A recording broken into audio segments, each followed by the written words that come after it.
Morant blows by Primo. Attack! Jokic in the power. Here it goes. Got it. Denver has won. But that's my stubborn side. Like, it's easy to go somewhere and go win a championship with somebody else. It's easy. But this is the hard way to do it, and we did it. We welcome you in to the Small Ball Podcast alongside Trevor Mccollum and our producer Andy behind the scenes. I'm Scott Ayers. We say hello from Phoenix, Arizona. Our good friend Christian Dennis is out. He's got the Coco Roro. I got the black lung pops. And so with that, Christian, we hope you feel better, brother. But luckily, Andy, we said green light tonight. He's going to be... You are J.R. Smith tonight. You are our J.R. Castaway. Smith. Castaway. Andy, castaway really quick. Bing bong. And that is why we're letting him cast away, folks. Yep. Yerpy. But we are continuing our roadmap and really our journey across the USA, covering small to mid-market teams, talking about what they did last season, what we're expecting them to do, and just what the overall look is for teams across the NBA. Yeah, it's been fun. We've been doing a tour. That's what we've been calling it. So thank you for all that have been watching on YouTube. Continue to smash that like, smash the subscribe, leave us 5-star reviews on Spotify. It helps us a lot to get discovered. We really appreciate that. We got a fun team coming up right now. Scott? Yeah, let me lead you into this intro. It's a team we've talked about a little bit on this show, whether you're watching on YouTube or listening on Spotify. We've talked a little bit about some of their potential draft picks and what that roadmap might look like, and that is the Portland Trailblazers. This is a Portland team that, when we were talking, there's a lot of question marks before the offseason. Some of those have been answered, but before we get into all that, let's talk about what last season looked like for Portland and kind of a season to forget. Dame Lillard, a lot of injuries for him. Nurkic, they get rid of CJ McCollum. They finish 4th in the division, and they miss out on the playoffs. Yeah, it was a year that, unfortunately, due to injury, forced them into a pivot as a franchise. I mean, it was Dame and CJ as the 1-2 punch, and they decided, you know what? Let's make a big move. Let's shake it up, which I think was honestly the good move, the smart move for them as a franchise, because we've seen it. It's not enough to push deep into the playoffs. And so once Damien Lillard, went down with his injury, he only played 29 games last year. For him, to be down, it's at this point, let's just tank. And they tanked hard for about the last 23 games of the season. It was kind of funny because you'll go and look at the box score for those last games. I couldn't recognize a lot of the names because they're a bunch of G League guys, and they were really, really bad. Yeah, they were. And you mentioned pivots. McCollum is now gone. Hart now on the team, and we'll get into that and what that might look like with a healthy roster. Fun fact, though, the guy who played the most games in a Portland jersey last year, Ben McLemore. So that kind of shows you what last season looked like for Portland. Just battled injury after injury. It felt like they got rid of Rocco. They get rid of Norman Powell.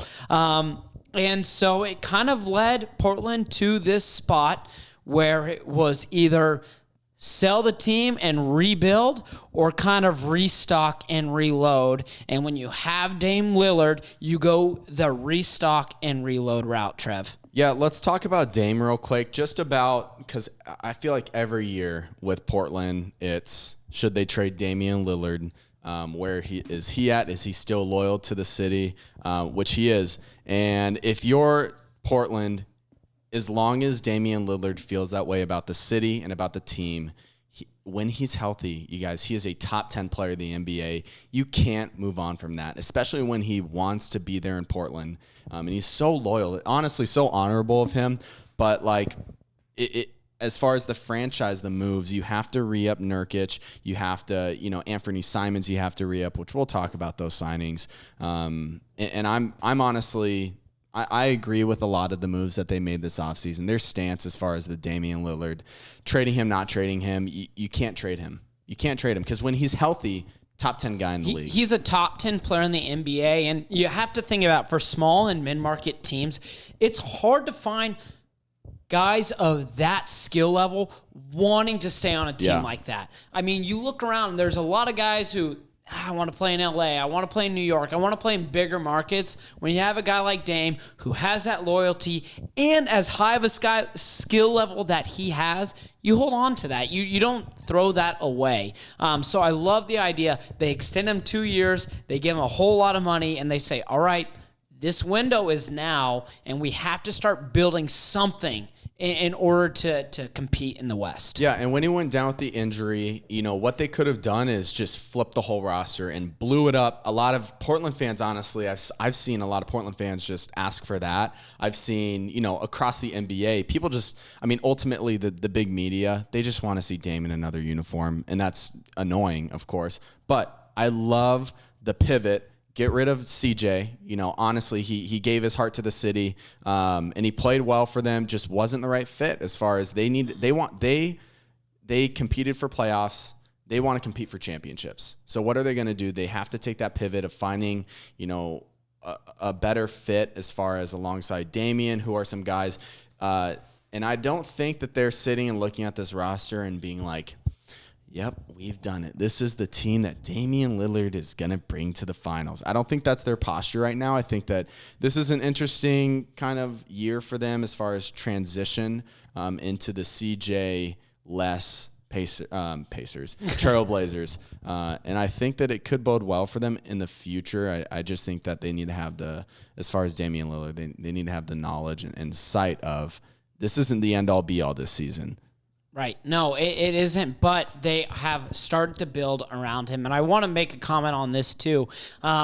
This was the first time Portland missed the playoffs since the 2012-2013 season. So Dame Lillard is getting them to the playoffs. And he's had talent around him, but that just speaks volumes for Portland. To have a guy that continues to bring success. And in that run, they've also had a Western Conference Finals appearance. So they know what it's like to really make deep runs into the playoffs. Dame Lillard knows what that's like. You just now have to build the pieces around him. And that means role players have to step up. Great example a couple years ago, Rodney Hood. As a Denver Nuggets fan, I call him the Nugget Killer because the year before, Andy, give that fun fact about Rodney Hood in the 2018 for the Cavs in the NBA Finals. Yeah, in the whole finals, he only had 2 points. It was bogus.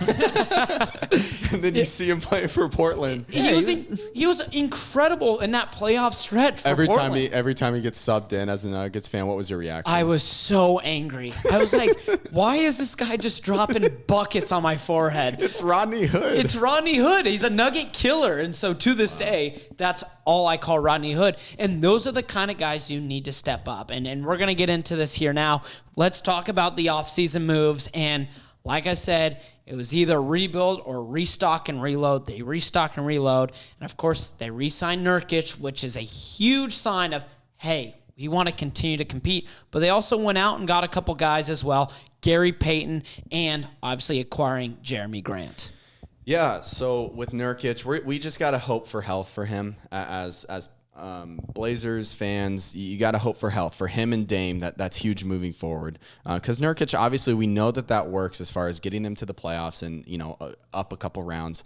And then as far as the acquisitions with Gary Payton and with Jeremy Grant, just two great signings, guys that can play on both sides the ball, defensively, offensively. They bring a lot. I'm really excited for the Jeremy Grant acquisition. I think that he fits really well with Damien Lillard, not only on the defensive end, obviously providing a lot of help there, super, super active, but on offense, he's a slasher, and he's super, super athletic, and he's a guy that can take that pressure off of Damien Lillard.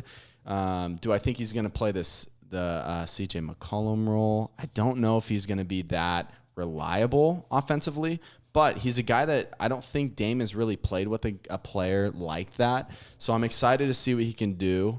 I think that Portland fans, I've seen a lot of comparisons with Gary Payton, who people are saying, Drew Holiday comparisons, things like that. Let's pump the brakes on that. I want to see him play a role of coming in and providing awesome defense and offensively facilitating and hitting his open jumpers. That's what I want to see. Drew Holiday comparisons need to simmer down a bit. I've seen a lot of that. And Gary Payton needs to just play a really solid role coming off the bench, because what they also did is they re-signed Anthony Simons, who that is going to be an awesome backcourt. Dame Lillard and Anthony, if they can mesh and mold together like I think they can, now you're looking at a backcourt with a sky is the limit potential. And that's what you need when you lose a guy like CJ McCollum. You need someone who can score like Dame, and we saw last year, this is a young stud who shows a lot of promise. Yeah, he shot 40% from deep last year and averaged, I think, just over 17 points per game. And this is, someone who before last season, he was the youngest player in his draft class. I'm pretty sure on that. And then it took him a while to develop, but this is a perfect example of someone who's raw talent that the team really did pour into him. And you got to credit the trainers and the coaching staff for developing Anthony to do what he did last year when Dame goes down. He stepped up and showed he belongs in this league and he deserves a big contract, which he earned. So it is going to be really exciting to see him and Dame together, and Anthony doing the thing that he did last year alongside Dame, which we haven't really seen. We haven't seen enough to know what that will actually look like. Offensively, though, this is a starting five that it depends on who they throw out there, because I think there's 4 guarantees. I think Anthony and Dame in the backcourt. I like Jeremy Grant at the 4, and I like Nurkic at the 5. Yep. Then the question becomes who plays at the 3. There's a lot of talk of course, Hart and Nasir Little now, hoping to maybe make that step up as maybe that potential 3-and-D guy. He averaged about 34% from beyond the arc last season. They're hoping that the North Carolina product can maybe take that step up. And defensively speaking, he's a great rebounder for his size. Only about 6'5", 6'6", but awesome on the glass. And so he's the kind of guy that if you put out the 3, you're hoping, hey, maybe we lose some of that defensive ability in our backcourt, but we've got just 3 dudes who can really play well behind them that can really help him out. And you were just mentioning stats on Nasir Little. Okay, yeah.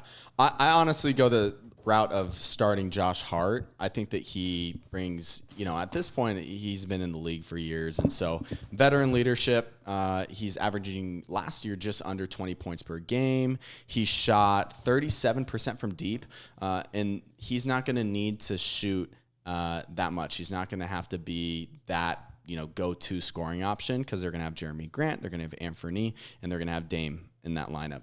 And even Nurkic you can put above him. He just needs to play his role of rebounding the heck out of the ball. He's always been one of the best rebounding guards in the NBA, 5.5 rebounds a game last year. And so we need him to provide that, and then hit open shots, continue to shoot 37% from deep. And I think that starting 5 is very good. Very good. It's a good starting 5. I totally agree. And it's just, we start to see the cracks if injuries set in. And I think the biggest guy on there with injury issues is Nurkic. Over his last 3 seasons, last year 56 games, the year before 37, and the year before that just 8. Now, granted, that year before was the COVID season. A lot was going on, but health and stability is going to be the biggest thing for the Trailblazers. And of course, we look at the draft. They draft a guy, Shaedon Sharpe, who we've talked about it on the show. Sky is the limit for Sharpe. There's a reason why some guys were saying he had the highest potential, highest ceiling out of everyone, but he gets hurt early on in the summer league, and now it's another one of those question marks of, okay, what's this kid made out of, and what is his actual potential? Yeah, we talked about him, and bringing up, I can't talk right now, bringing up the fact that there's, that hole in the roster. If there's injuries, guys like Shaedon Sharpe are going to be thrown at the wolves. And so for him, his couple minutes in summer league. He looked decent. He had a nice turnaround jumper, but it's just so unfortunate to see him go down. He has all the promise in the world. Just super athletic, a guy that can handle the rock. He can create for himself. He can fly. The guy jumps. Yes. He's so athletic. It's going to be interesting to see what he can pan out to. I said this on the show last time, and I'll say it again. And people don't like this, but if you're going to put your money on a guy to be not live up to the expectations that his name brings, I would say Shaedon Sharp's that guy. And fans aren't going to like that. Portland, I'm sorry. But that's what happens. You take a risk, and sometimes it doesn't pan out. I'm not already writing his obituary saying he's not going to pan out. Just out of the guys, if I'm a betting man, I put my money on him. If you're Portland, that's the move that almost you have to make. You got to roll the dice because with Dame getting older, he's 31, 32 years old, you have to take those risky moves, especially if they're in that pivot right now and they need to find the guy that's going to take them, alongside Dame up to beyond where they've been. And they're hoping Sharp eventually will be given the keys, at least to that second unit, because that has to be an expectation. But it's still kind of a question mark. He does not need any surgery or anything like that as well. So that's really big for recovery, from a recovery standpoint. And then, of course, their second-round draft pick, Jabari Walker, the Colorado product, who picked number 56. And I know a lot of fans are high on Walker. He had a great summer league, really facilitated well. He's a nice kind of 3-and-D player. He played that role at Colorado.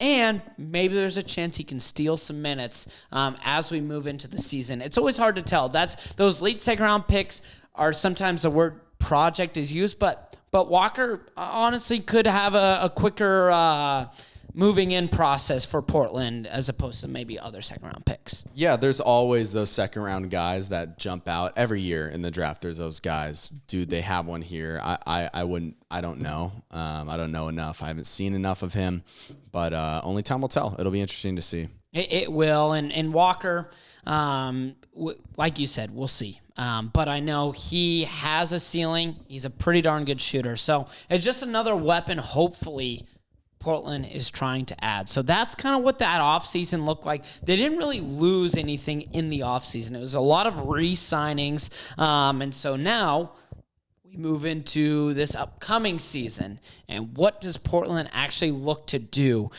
Because they're not looking to miss the playoffs again. Not when you re-sign Dame, not when you re-sign Nurkic. The question is, does Portland have enough?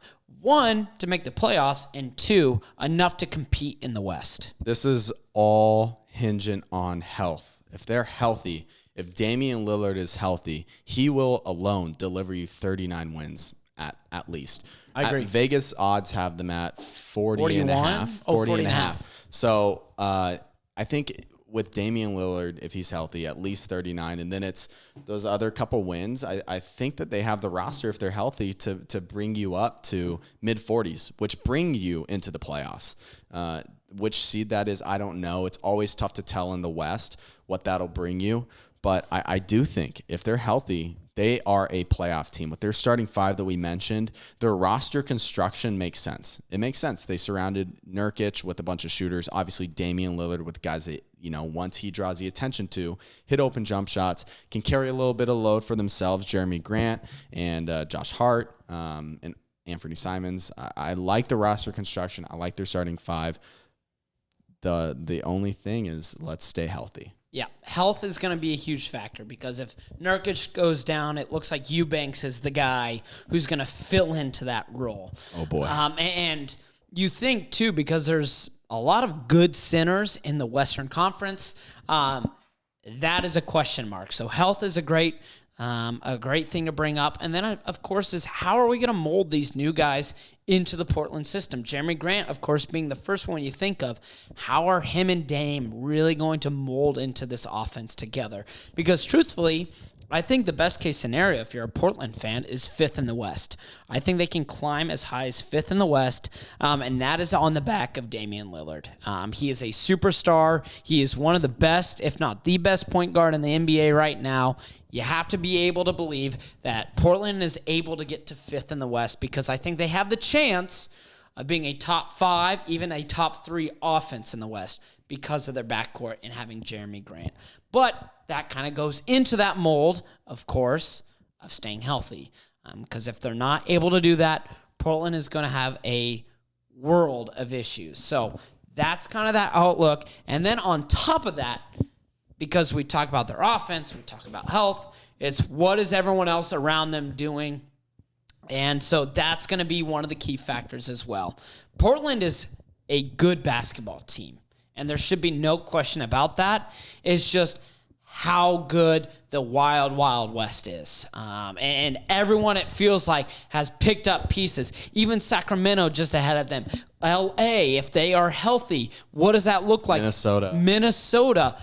The New Orleans Pelicans have re-signed Zion and expect him to be healthy. Kawhi is back. LA is healthy again. And so that's, I think, going to be the biggest thing if you're a Portland fan. If you see something of, oh man, they only see us as 9th in the West, I don't see that as, oh, Portland is bad. I see that as, wow, the West has 10 teams that are all vying for those top 6 spots, and it just feels like everyone is getting healthier or just getting a whole lot stronger. Yeah, if the league is all healthy, there's no way. I'm sorry, Portland fans. There's no way you're jumping up to 5 with the Western Conference. Now, anything can happen. There's always stuff that goes down. Every year, there's going to be a player that goes down or two on these top teams in the West, and Portland could be the team that climbs. Could happen.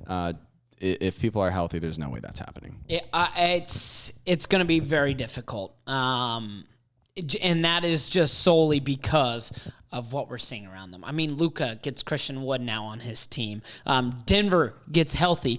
Question marks with Jamal Murray, of course, and MPJ. What does their health actually look like? So that's a team to look at. Utah and San Antonio, those are 2 teams Portland should jump over in a heartbeat. Just the easiest jump. But everyone else in the West, I mean, Phoenix gets DeAndre Ayton back. And that felt like that domino fell and he goes to Indiana. Okay, this is a different conversation. Yeah.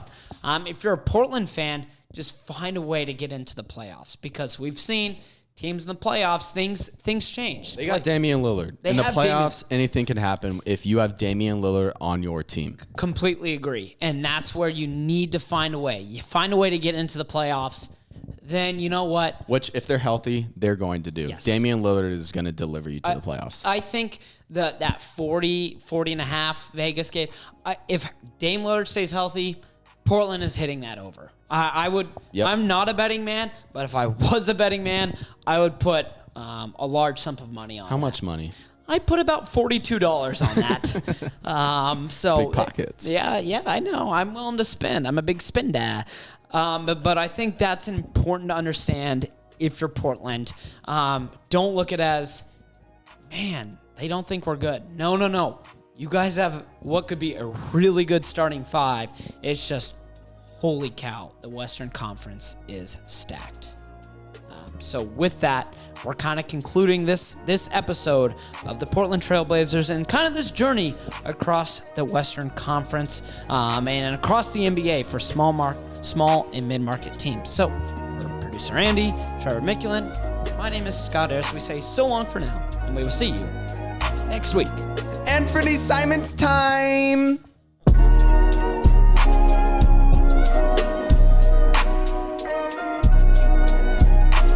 Hey, thanks for watching. Before you leave, don't forget to like and subscribe. We're the only NBA show focused on covering your favorite small market teams.